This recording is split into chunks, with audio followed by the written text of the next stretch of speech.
Hello participants, trader stock के अपने इस एपिसोड में आप सभी का स्वागत है। मार्केट में यहाँ पे जो सिचुएशन चल रही है, जहाँ पे हमें ये चीज़ भी दिखाया जाएगा कि मार्केट के अंदर अब कोई बड़ा खतरा नहीं है। मार्केट अब यहाँ से ऊपर जाने के लिए पूरी तरीके से रेडी है और धीरे धीरे अगर आप देखो तो कभी किसी दिन कोई स्टॉक यहाँ से ऊपर जा रहा है, कभी किसी दिन कोई ना कोई सेक्टर के अंदर यहाँ पे बुलिशनेस आ रही है जो मार्केट को यहाँ पे सपोर्ट देने का काम कर रही है। लेकिन इन सभी पॉजिटिविटी के बावजूद भी मार्केट यहाँ पे अभी भी कुछ लेवल्स का ब्रेकआउट या उसके ऊपर नहीं टिक पा रहा है, राइट। और कोई भी एक ऐसी भी कोई नेगेटिव खबर अगर आती है तो मार्केट में फॉल इस प्रकार से आता है, इस प्रकार से देखने को मिलता है जैसे कि ये जो भी हम लोग यहाँ पे पॉजिटिविटी देख रहे थे वो सिर्फ और सिर्फ एक छलावा ही है, राइट। तो मैंने यहाँ पे एक वर्ड यूज़ किया, छलावा। तो वाकई में जो भी यहाँ से अप ट्रेंड आ रहा है वो कब तक हम लोग कहेंगे कि ये एक तरीके का छलावा ही है। तो यहाँ से अगर आप देखोगे, मैंने यहाँ पे अपने लास्ट के कई वीडियोस में आपको ये लेवल दिखाया है ना। और हम लोगों ने यहाँ पे एक अलर्ट भी क्रिएट किया हुआ है जो कि आप देख सकते हो। ये लेवल, मार्केट इस लेवल के ऊपर निकल ही नहीं पा रहा है। इस लेवल का जब से ब्रेकडाउन किया है, राइट, आप देख सकते हो कि अप्रैल मंथ से लेके जुलाई मंथ भी आ गया है, बट इन 3-4 महीनों के अंदर भी मार्केट इसके ऊपर नहीं निकल पा रहा है। जब जब भी मार्केट इस लेवल के नज़दीक आने की कोशिश करता है तो वहाँ से हमें शार्प फॉलिंग ही दिखाई देती है।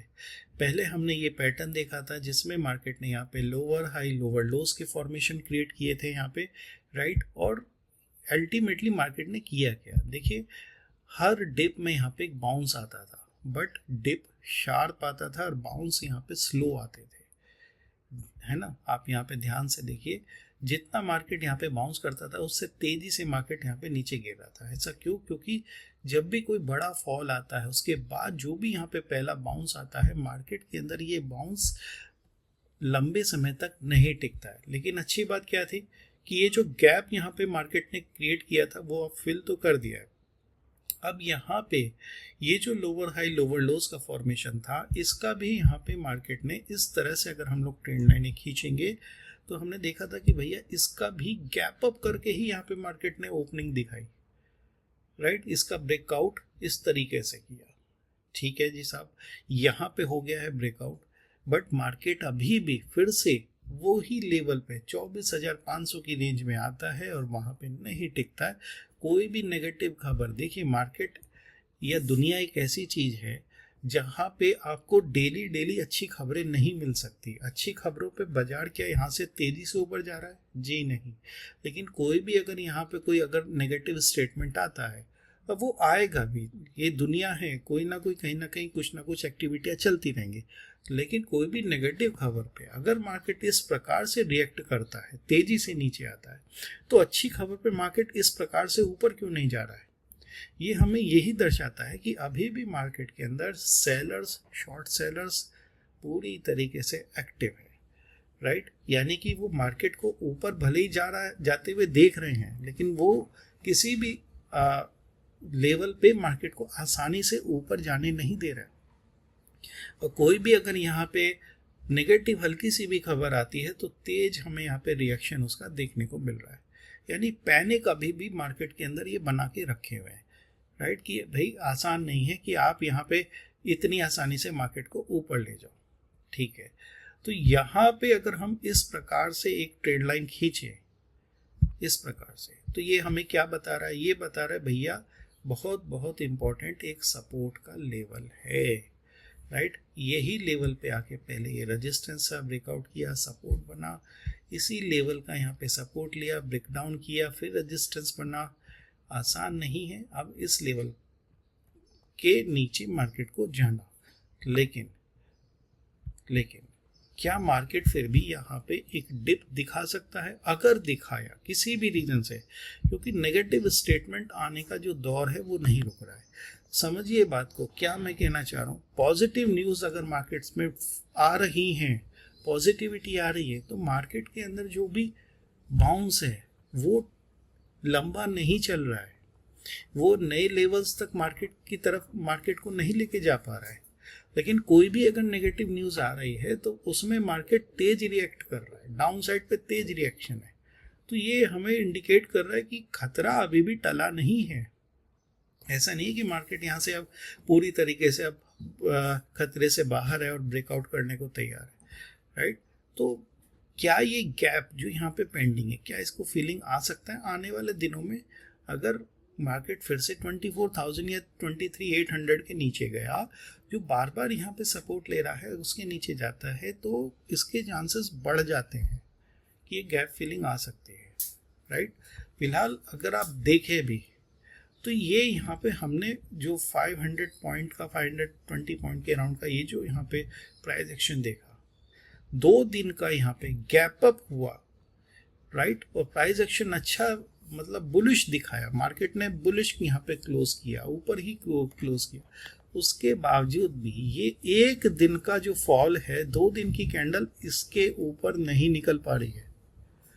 मतलब क्या है कि ऊपर की साइड में 24,200, 250, 300 इन सब लेवल पे भैया रेजिस्टेंस स्ट्रॉन्ग है, बहुत स्ट्रॉन्ग है। पहले भी इन लेवल्स पे से बाजार बार बार गिर रहा है, पहले भी गिर रहा है, नहीं टिक रहा है, फिर से उसी जोन में फंसा दिया है बाजार को इन सेलर ने कि भैया 24,500 नीचे 24,200 से लेके 500 की ये जो रेंज है, इसमें ही बाजार स्ट्रगल कर रहा है ऊपर जाने में, राइट। तो इस बार की जो वीकली एक्सपायरी है उसमें आप क्लियर कट आप इसका एक नज़ारा फिर से देखेंगे कि बाजार यहाँ पे स्ट्रगल करते भी दिखाई देगा ऊपर की साइड पे, और नीचे की साइड 23,800 और इसके नीचे सपोर्ट लेवल हम इस प्रकार से निकाल सकते हैं। बहुत आसान है निकालना और एनालिसिस करना। ये मत समझो बाजार बुलिश है, अगर आपको कोई कह रहा है कि बुलिश है भैया बहुत बढ़िया बाजार है, ऐसा कुछ नहीं है, राइट। यहीं अगर आप ऑब्जर्व करो स्टॉक्स को भी, तो स्टॉक्स के अंदर का भी जो मूवमेंट है वो 1 दिन या मैक्सिमम 2 दिन, उससे ज़्यादा नहीं टिक रहा है। सेक्टोरल का भी बहुत तेजी से अगर किसी सेक्टर में अगर बाउंस आता है तो 1 दिन, दूसरे दिन और थर्ड डे वो भी नीचे। बहुत बार ऐसा भी दिख रहा है कि एक ही दिन बाउंस आ रहा है, नेक्स्ट डे वो भी नीचे, राइट। तो कोई भी यहाँ पे अप ट्रेंड टिकाऊ नहीं है फिलहाल, तो बी कॉशन, ये सावधानी वाले ही साइन है और कंफ्यूजिंग है कि हम जहाँ पे मार्केट नया लो नहीं दिखा रहा है, बेरिश नहीं है लेकिन बुलिश भी नहीं है, राइट। तो इसी को हम लोग कहते हैं बहुत कंफ्यूजिंग मार्केट। और ऐसे में स्पेशली जो ऑप्शन ट्रेडर हैं उनको अपनी पोजीशंस बहुत संभाल के रखना है, बहुत केयरफुली अपने यहाँ पे पोजीशनिंग करनी पड़ेगी, राइट, बिकॉज इंट्राडे के अंदर ही बड़े बड़े यहाँ पे मूवमेंट आपको देखने को मिल रहे हैं। तो निफ्टी के लिए ये एक्सपायरी हम देख सकते हैं, रेंज वही है जो पिछले कई दिनों से या कई वीक से अभी भी चल रही है, राइट। बात करें यहाँ पे डाउ जोन्स की, तो भैया डाउ जोन्स में यहाँ पे हम देख रहे हैं 250 पॉइंट का यहाँ पे एक पॉजिटिव या फिर ऊपर की साइड में क्लोजिंग देखने को मिले। ऊपर की साइड पे ये जिस तरीके का प्राइस एक्शन है भैया, जब तक ये इसके ऊपर नहीं निकलेगा 53,340, ये खतरे का निशान है, राइट। ये जिस तरीके से 2 दिन के अंदर गिरावट डाउ जोन्स में आई है, और हमने पहले भी कहा था कि ये जिस प्रकार से ये यहाँ पे गया है ऊपर, ये स्टेबल प्राइस एक्शन शो नहीं करता है, ये शो करता है भैया जबरदस्ती का यहाँ पे मार्केट ऊपर उठाया जा रहा है, जबरदस्ती। अदरवाइज इस तरह की जो भी बाउंस होते हैं, इस तरह का जो भी ये मार्केट के अंदर मोमेंटम है, ये टिकाऊ नहीं होता है, राइट। टिकाऊ क्या होगा? टिकाऊ अगर आपको देखना है प्राइस एक्शन, तो भैया ये टिकाऊ होता है, ये वाला, राइट। जहाँ बाजार ऊपर जाएगा, फिर थोड़ा नीचे, फिर थोड़ा ऊपर, थोड़ा नीचे, फिर थोड़ा ऊपर, थोड़ा नीचे। अगर बाजार के अंदर टाइम टू टाइम करेक्शन आते रहते हैं, छोटे छोटे करेक्शन टाइम टू टाइम आते रहते हैं, तो कोई बड़ा करेक्शन मार्केट के अंदर नहीं आएगा, राइट। अगर छोटे छोटे करेक्शन में ही बाजार यहाँ पे करेक्शन देता रहता है। लेकिन अगर बाजार तेजी से ऊपर जा रहा है without giving any healthy correction, तो फिर यहाँ पे बड़े करेक्शन के खतरे बढ़ जाते हैं, जो कि हम यहाँ पे नेस्डेक के अंदर इसको देख सकते हैं। क्या चालू हुआ है नेस्डेक के अंदर, आप देख सकते हो बहुत शार्प यहाँ पे बाउंस। उसके बाद अब ये जो यहाँ पे करेक्शन का फेज चालू हुआ है, ये आसान नहीं होगा। इस करेक्शन में बाजार को टिका के रखना।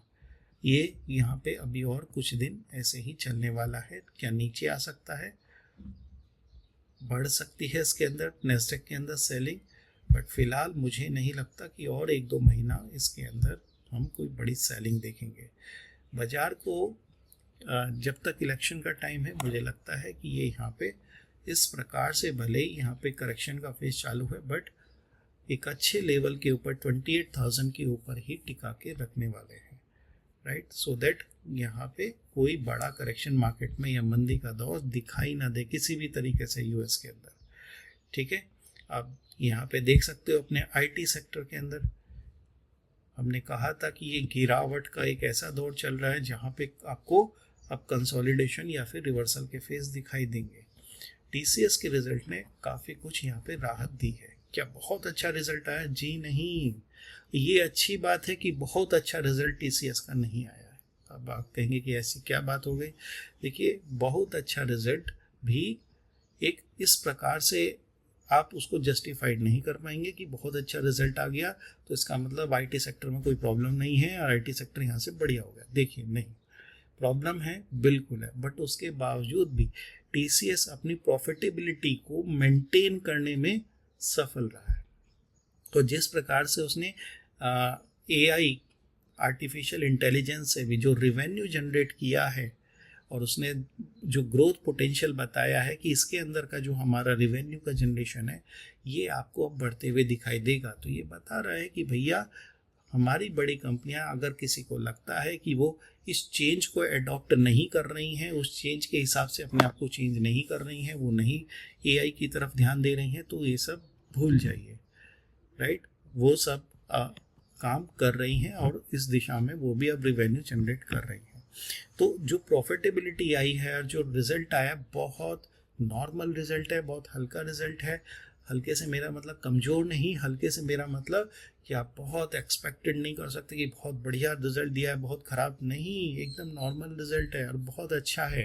कहीं ना कहीं ये दिखा रहा है कि जो डाउनफॉल है अब शायद वो यहाँ पे बॉटमिंग हो रहा है, और यही साइन होते हैं कि अगर बॉटमिंग पे नॉर्मल रिजल्ट भी अगर यहाँ पे कंपनियां सभी के सभी सस्टेन कर जाती हैं, किसी के अंदर कोई बड़ा यहाँ पे प्रॉफिट मार्जिन में बहुत बड़ा गैप हो गया या यहाँ पे रिवेन्यू में बड़ा गैप डाउन हो गया, राइट, मतलब, और आप ये कहो कि उनकी प्रॉफिटेबिलिटी में बहुत बड़ा यहाँ पे चेंज आ गया, तो यहाँ पे खतरे का निशान बनेगा। लेकिन अगर यहाँ ये सारे पैरामीटर, फंडामेंटल्स पैरामीटर नॉर्मलाइजेशन की तरफ अगर शो कर रहे हैं, तो that is also a very good, very healthy sign for the IT industry. तो इन्फोसिस, एचसीएल टेक, ये सभी के सभी रिजल्ट अभी हम लोग आगे देखेंगे कि इनके अंदर किस प्रकार से आपको प्रॉफिटेबिलिटी देखने को मिलती है, ठीक है। अब हम लोग यहाँ पे आगे बढ़ते हैं। बैंक निफ्टी, तो निफ्टी के चार्ट को देखो, जहाँ पे निफ्टी ने इस कैंडल के अंदर ही अभी भी क्लोजिंग दी है, वहीं बैंक निफ्टी ने स्ट्रेंथ शो करी है और उसने यहाँ पे क्लोजिंग 58,000 के ऊपर दी है।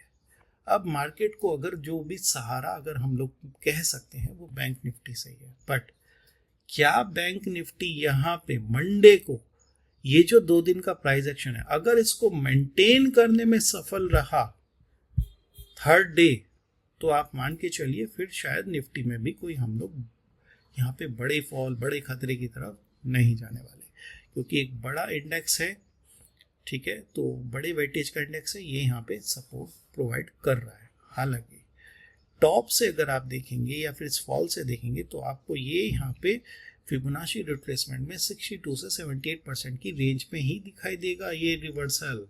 इसलिए मैंने कहा कि कल का दिन बैंक निफ्टी के लिए बड़ा इंपॉर्टेंट है भैया। 58,000 के ऊपर ही अगर रहा पूरे सेशन में और 58,500 के ऊपर निकलने में रहा, 58,500 के आसपास भी अगर गया और उसके ऊपर जाता है, तो ये बड़ी राहत की खबर होगी निफ्टी के लिए, राइट। तो बैंक निफ्टी को ही अब यहाँ पे सारथी बनना पड़ेगा निफ्टी का, और अगर ये सफल नहीं हो पाया तो फिर हम यहाँ से एक करेक्शन फिर से निफ्टी के अंदर देखेंगे, राइट। अब मैं यहाँ पे अगर बात करूँ कि भैया कमोडिटीज़ में आखिर क्या चल रहा है, टेंशन फिर से क्रिएट हुई, बट ब्रांड तो पहले से इंडिकेट करने लगा था भैया कि यहाँ पे फिर से एक बाउंस आने वाला है। तो प्राइस एक्शन की जो स्टडी है ना, वो हमें पहले से इंडिकेट कर देती है कि भले ये जो वॉर है ये फिर से रिज्यूम होगी, तब यहाँ से ब्रेंट क्रूड के भाव बढ़ेंगे। नहीं, ब्रेंट क्रूड के भाव तो भैया $70 के ऊपर एक स्टेबल होने लगे थे, राइट। और उसके बाद से ये जो पैटर्न का है हम देख रहे थे, इसका ब्रेकआउट इसने दे दिया था ऑलरेडी, राइट। और उसके बाद से फिर एक रीज़न मिलता है इनको, कारण ढूंढने को ये लोग बस बैठे रहते हैं। उसके बाद से ब्रेंट क्रूड ऊपर। What next? अब आगे क्या ब्रेंट क्रूड यहाँ से ऊपर जाएगा? चांसेस दिख रहे हैं ब्रेंट क्रूड में एक फिर से दोबारा से हमको ये एक अप ट्रेंड देखने को मिल सकता है, और ब्रेंट क्रूड फिर से यहाँ से $82 की तरफ बढ़ सकता है, राइट। जिस प्रकार से इसके अंदर एक मूवमेंट फिर से क्रिएट हुआ है, तो ये दोबारा से 82 और उसके ऊपर के लेवल शायद दिखा दे, राइट। वॉर तो अभी भी ख़त्म नहीं हुआ है, तो be ready be question. Same ऐसे ही नेचुरल गैस बड़ा फॉल आया है, राइट। सपोर्ट के पास में है नेचुरल गैस, बट एक अच्छी पॉइंट क्या है नेचुरल गैस में, ये अच्छा पॉइंट कहो या फिर इंडस्ट्री के लिए तो ख़राब है कि भैया ये जो हमने यहाँ पे जनवरी फरवरी में और इस तरीके से हमने जो प्राइस में एक बड़ा बाउंस देखा था, उसके बाद से भैया प्राइस में कूल ऑफ तो हुआ है, बट अभी भी नॉर्मलाइजेशन जो प्राइस है ना नेचुरल गैस का, वो नहीं आया, जहाँ पे ये 200, 180, $190 के आसपास हो। यानी कि प्राइस अब इस हायर लेवल पे स्टेबल हो रहा है। $3, $2.5, $3 के आसपास में नेचुरल गैस का प्राइस स्टेबल हो रहा है। ये शो करता है कि भैया गैस यहाँ पे इस साल महंगी ही मिलने वाली है। अगर गैस के प्राइस यहाँ पे इस तरीके से अगर रहे ज़्यादा, तो भैया यूरोप में भी फिर और महंगाई बढ़ेगी, ठीक है, और इसका इफेक्ट सब पे आएगा। बात करें सिल्वर की, 1.6% डाउन। मेजर जो भैया सपोर्ट है ना यहाँ पे, वो अभी भी ये लेवल पे है, राइट। तो क्या हमें एक डाउनफॉल फिर से दिख सकता है? तो गोल्ड सिल्वर का ये जो डाउनफॉल है ना, जहाँ पे सिल्वर हमें $59 पे दिख रहा है, बट सिल्वर हमें एक ऐसे जंक्शन पे दिख रहा है जहाँ ये $55 से लेकर के $45 की एक रेंज के अंदर हमें अगर दिखता है, तो यहाँ से बाइंग शार्प हमें देखने को मिल सकती है। फिलहाल $60 के राउंड है, 55 पे सपोर्ट है, इसके नीचे 45 तक की रेंज, ये यहाँ पे एक अच्छी खासी बाइंग की अपॉर्चुनिटी बनाएगा, राइट। सेम ऐसे ही बात करें गोल्ड की, तो भैया गोल्ड के अंदर भी 4000 के नीचे का जो लेवल है ये अनसस्टेनेबल दिखाई दे रहा है। तो गोल्ड इस रेंज के अंदर यहाँ भी एक बाइंग जोन के अंदर ही दिखाई दे रहा है। ये जो जोन है 4200 से लेके 3850, इस जोन के अंदर बाइंग है। अगर यहाँ से ऊपर गया तो भैया फिर से एक रिवर्सल गोल्ड के अंदर दिख रहा है, राइट, आने वाले दिनों में। बात करें डॉलर की, तो भैया इसका क्रैश होना या इसका नीचे आना सबके लिए, पूरी दुनिया के लिए राहत भरी खबर होगी। हालांकि अमेरिका के लिए अच्छी खबर नहीं होगी, वो तो चाहेगा डॉलर महंगा हो, पूरी दुनिया की इकोनॉमी की वाट लगी रहे।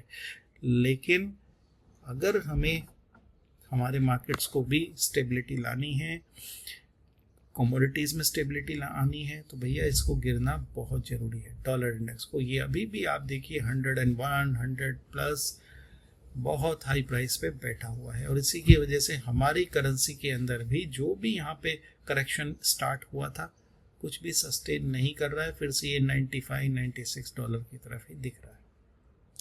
तो डॉलर इंडेक्स यहाँ पे सबसे बड़ा कल्प्रिट है, जो कि आप ये मान के चलो कि हर तरह की कमोडिटीज़ को और मार्केट्स को प्रेशर बनाए हुए दिखाई दे रहा है। तो आखिर इस एनालिसिस से हमें समझ में क्या आया? हमें ये समझ में आया कि भैया अपनी पोजीशंस को हमें संभाल के रखना है। लॉसेस अगर हो रही हैं तो उसको एकदम से रिकवरी के लिए नहीं करना है, आसान नहीं है इस तरह के मार्केट में, जहाँ पे हर स्टेटमेंट पे मार्केट अपना मूड चेंज कर रहा है। राइट। और स्टेटमेंट का जो पासिंग का जो फ्रिक्वेंसी है वो बहुत हाई है, बहुत ड्यूरिंग द मार्केट आवर्स बहुत ज़्यादा आपको स्टेटमेंट्स देखने को मिलेंगे, सुबह भी शाम को भी। सुबह कुछ और बोलेंगे, शाम को कुछ और बोला जाएगा, ताकि मार्केट में फिर से एक रिवर्सल दिखे, राइट। तो हमें यहाँ पे अपने आप को थोड़ा सा बी कॉशन की वाली सिचुएशन में रखना है। तो इसी नोट के साथ मिलते हैं फिर नेक्स्ट वीक। तब तक के लिए थैंक यू।